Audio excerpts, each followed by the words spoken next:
ഞാൻ Saritha Hari Guruvayur up to ഡേറ്റിലേക്ക് എല്ലാവർക്കും സ്വാഗതം. ഇന്ന് ശ്രീലകത്ത് ഉണ്ണിക്കണ്ണൻ വലത്തെ കയ്യിൽ ഒരു ഓടക്കുഴലും ഇടത്തെ കയ്യിൽ ഒരു വെണ്ണക്കുടവും പിടിച്ചു നിൽക്കുകയാണ് കേട്ടോ. അതൊന്ന് മനസ്സിൽ വിചാരിച്ചോളൂ. ഇന്ന് ഒരു കഥ പറയാമെന്നാണ് വിചാരിക്കണത്. ഭഗവാൻ ശ്രീകൃഷ്ണന് പോലും ചീത്തപ്പേര് കേട്ടിട്ടുള്ള സ്യമന്തകമണിയെക്കുറിച്ച് നിങ്ങൾ കേട്ടിട്ടുണ്ടാവില്ലേ? കേൾക്കാത്തവർക്ക് വേണ്ടിയിട്ടാണ് കേട്ടോ പറയണത്.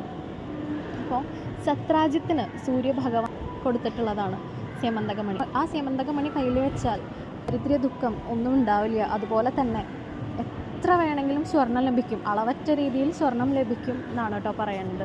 അപ്പോൾ ഈ സ്യമന്തകമണി കയ്യിൽ ലഭിച്ച ഉടനെ തന്നെ അതൊരു മാല രൂപത്തിലാണ് സത്രാജിത്തിന് കിട്ടണത്.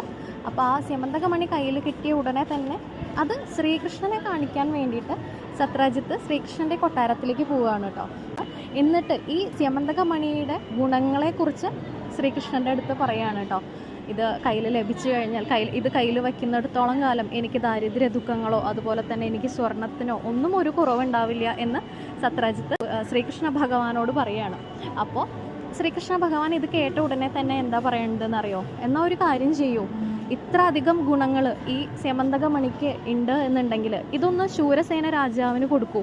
കാരണം ആ നാട്ടിൽ ഭയങ്കര ദാരിദ്ര്യമാണ്. അവിടെ ഭരിക്കുന്നത് ആരാ? കംസനാണ് അവിടെ ഭരണം. അപ്പോൾ ഖജനാവൊക്കെ കാലിയാണ്. പോരാത്തതിന് വളരെയധികം പട്ടിണിയും ദാരിദ്ര്യവും ഒക്കെയാണ്. അവർക്ക് കൊടുക്കൂ. എന്നിട്ട് അവരുടെ ദാരിദ്ര്യമൊക്കെ മാറിക്കഴിഞ്ഞാൽ അത് തിരിച്ചു മേടിക്കൂ എന്നാണ് ശ്രീകൃഷ്ണൻ പറയുന്നത്. അപ്പോൾ ഇത് കേട്ട ഉടനെ തന്നെ സത്രാജിത്ത് പറയാണ്, ആ ദരിദ്രവാസികൾക്ക് ഇത് കൊടുക്കാൻ സാധിക്കില്ല എന്ന് പറഞ്ഞിട്ട് സത്രാജിത്ത് അവിടുന്ന് മടങ്ങി പോരാൻ നിൽക്കുന്ന സമയത്ത് ശ്രീകൃഷ്ണൻ പറയാണ്, ഇത്രയും വിലപിടിപ്പുള്ള മാല അങ്ങ് കഴുത്തിൽ ധരിക്കുമ്പോൾ ഒന്ന് സൂക്ഷിച്ചോളൂ എന്ന് പറയാണ്. അങ്ങനെ അത് കേട്ട് സത്രാജിത്ത് തിരിച്ച് ഗൃഹത്തിലേക്ക് എത്തിയപ്പോൾ സത്രാജിത്തിൻ്റെ ഇളയ സഹോദരൻ പ്രസേനൻ അത് കണ്ടപ്പോൾ അദ്ദേഹം സത്രാജിത്തിനോട് പറയാണ്, ജ്യേഷ്ഠ എനിക്കിതൊന്ന് വേണം, ഞാനിന്ന് കാട്ടിലേക്ക് പോവുകയാണ് വേട്ടയ്ക്കായിട്ട്, അപ്പോൾ ഒന്ന് വേണമെന്ന് പറയാണ്. അങ്ങനെ സത്രാജിത്ത് അത് കൊടുത്തു, ആ മാല ഊരിക്കൊടുത്തു. അങ്ങനെ പ്രസേനൻ ഇതും ധരിച്ച് വേട്ടയ്ക്കായിട്ട് കാട്ടിലേക്ക് പോവുകയാണ്. കാട്ടിലേക്ക് പോകുമ്പോൾ എന്താ ഉണ്ടാവണത് വെച്ചാൽ ഒരു സിംഹം ഇത് കണ്ടുവരികയാണ്. അതായത് പ്രസേനൻ ഇങ്ങനെ നടന്നു വരുന്നത് ഒരു സിംഹം കാണുകയാണ്. അപ്പോൾ ഉടനെ തന്നെ പ്രസേനനെ വധിച്ച് ആ സ്യമന്തകമണിയും കടിച്ചെടുത്ത് അതിൻ്റെ ഗുഹയിലേക്ക് പോകുകയാണ്. ഗുഹയിലേക്ക് പോകുന്ന വഴി ജാംബവാൻ ഇത് കാണുകയാണ്. ഒരു സിംഹം ഒരു നല്ല ഭംഗിയുള്ള അമൂല്യമായ ഈ ഒരു സ്യമന്തകമണിയും കൊണ്ടുവരുന്നത് ജാംബവാൻ കാണുകയാണ്. ജാംബവാൻ കണ്ടപ്പോൾ ജാംബവാൻ ആ സിംഹത്തിനെ വധിച്ച് ആ മാല എടുത്ത് തൻ്റെ കുട്ടിക്ക് കളിക്കാനായിട്ട് കൊടുക്കുക കേട്ടോ. അങ്ങനെ പ്രസേനൻ ഈ വേട്ടയ്ക്കായിട്ട് പോയിട്ട് ഒരുപാട് സമയം വേട്ടയ്ക്ക് പോയി, പക്ഷെ തിരിച്ചു വരുന്നതൊന്നും കാണാനില്ല. അങ്ങനെ തിരിച്ചു വരാത്തത് കാണാതെ ആയപ്പോൾ സത്രാജിത്ത് അന്വേഷിക്കുകയാണ്, അനിയൻ എത്ര സമയമായിട്ട് പോയിട്ടുണ്ടല്ലോ, ഒരുപാട് സമയമായി പോയിട്ട് അദ്ദേഹത്തിനെ കാണാനില്ല എന്ന് പറയാണ്. അങ്ങനെ അന്വേഷിച്ച് വന്നപ്പോൾ സത്രാജിത്ത് പറഞ്ഞു, കള്ളനായിട്ടുള്ള ആ ശ്രീകൃഷ്ണനാണ് എൻ്റെ അനിയനെ വധിച്ച് ആ സ്യമന്തകമണി കൈക്കലാക്കിയത് എന്ന് പറയുകയാണ് കേട്ടോ. അങ്ങനെ ഇത് കൊട്ടാരമൊക്കെ ആകെ ഇത് എന്താ പറയുക, എല്ലാവരും അറിഞ്ഞ് ശ്രീകൃഷ്ണൻ കള്ളനാണ് എന്നുള്ള ആ അപവാദം പരക്കെ പരന്നു കഴിഞ്ഞു.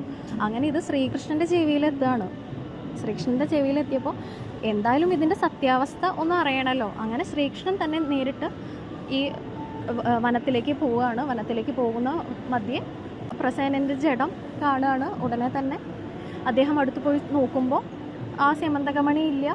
അത് കഴിഞ്ഞ് സിംഹത്തിൻ്റെ കാൽപ്പാടുകൾ അവിടെ കാണുകയാണ്. അപ്പോൾ ആ കാൽപ്പാടുകളൊക്കെ പിന്തുടർന്ന് ശ്രീകൃഷ്ണൻ ചെന്നെത്തണത് ഈ ജാംബവാൻ്റെ ഗുഹയിലാണ്.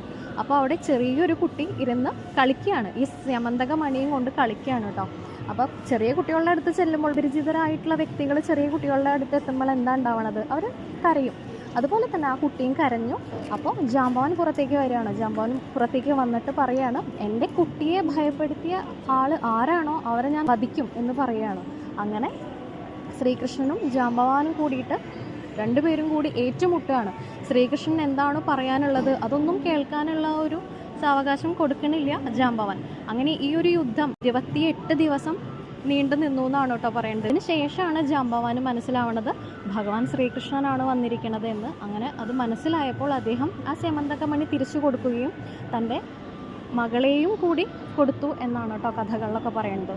അങ്ങനെ ശ്രീകൃഷ്ണൻ സ്യമന്തകമണിയെ എടുത്ത് തിരിച്ച് കൊട്ടാരത്തിലെത്തി. അങ്ങനെ ശൂരസേനൻ ആൾക്കാരെയൊക്കെ വിളിച്ച് കൂട്ടി പറഞ്ഞു.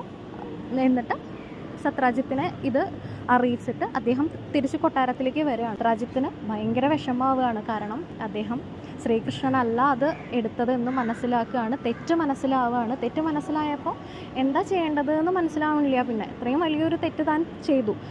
ശ്രീകൃഷ്ണ ഭഗവാനെ ഇത്ര അധികം അപവാദങ്ങൾ പറഞ്ഞു പരത്തി, ഇനിയിപ്പോൾ എന്താ ചെയ്യുക? അപ്പോൾ സത്രാജിത്ത് തീരുമാനിക്കുകയാണ് തൻ്റെ മകളായിട്ടുള്ള സത്യഭാമയെ ശ്രീകൃഷ്ണന് വിവാഹം കഴിച്ചു കൊടുക്കാം എന്ന് തീരുമാനിക്കുകയാണ്. ഒപ്പം തന്നെ ഈ ഒരു സ്യമന്തകമണിയും കൊടുക്കാമെന്ന് വിചാരിക്കുകയാണ് കേട്ടോ. അങ്ങനെ സ്യമന്തകമണി കൊടുക്കുമ്പോൾ ഭഗവാൻ ശ്രീകൃഷ്ണൻ പറയുന്നത്, ഇതെനിക്ക് വേണ്ട, അങ്ങേക്ക് ഇത് സൂര്യഭഗവാൻ തന്നതല്ലേ, അപ്പോൾ അങ്ങ് തന്നെ വെച്ചോളൂ എന്ന് ശ്രീകൃഷ്ണൻ പറയുകയാണ്. അല്പന്മാരായ ആൾക്കാരെന്താ ചെയ്യണത്? സത്യാവസ്ഥ അറിയാതെ ബാക്കിയുള്ളവരെ കുറിച്ച് അപവാദം പറഞ്ഞ് നടക്കുകയാണ് ചെയ്യുക അല്ലേ. അപ്പോൾ ഈ ഒരു ഭരണാധികാരി അല്ലെങ്കിൽ നമ്മുടെ ശ്രീകൃഷ്ണന് തെറ്റല്ല, താൻ ചെയ്തത് തെറ്റല്ല എന്ന് തെളിയിക്കേണ്ട ഉത്തരവാദിത്വം ഭരണാധികാരികൾക്ക് തന്നെയാണ്. അങ്ങനെ ഇന്നും ശ്രീകൃഷ്ണൻ്റെ ആ ഒരു ഉറച്ച നിലപാട് വളരെ പ്രസക്തമാണ്. അപ്പോൾ ഈ ഒരു കഥ നിങ്ങൾക്ക് ഇഷ്ടമായി എന്ന് വിശ്വസിക്കുന്നു. സ്യമന്തകമണി ഇന്നും ഗുരുവായൂർ ക്ഷേത്രത്തിൽ ഉണ്ട് എന്നാണ് വിശ്വസിക്കുന്നത്. അതുകൊണ്ട് തന്നെയാണ് ഇവിടെ ഇത്ര അധികം ഐശ്വര്യം നിലനിൽക്കുന്നത് എന്നാണ് കേട്ടോ വിശ്വസിക്കുന്നത്. അപ്പോൾ ഇനി വേറെ കഥയും അനുഭവങ്ങളും ഒക്കെ ആയിട്ട് കാണാം. എല്ലാവരും ഗുരുവായൂരപ്പൻ അനുഗ്രഹിക്കട്ടെ. സർവം ശ്രീകൃഷ്ണാർപ്പണമസ്തു.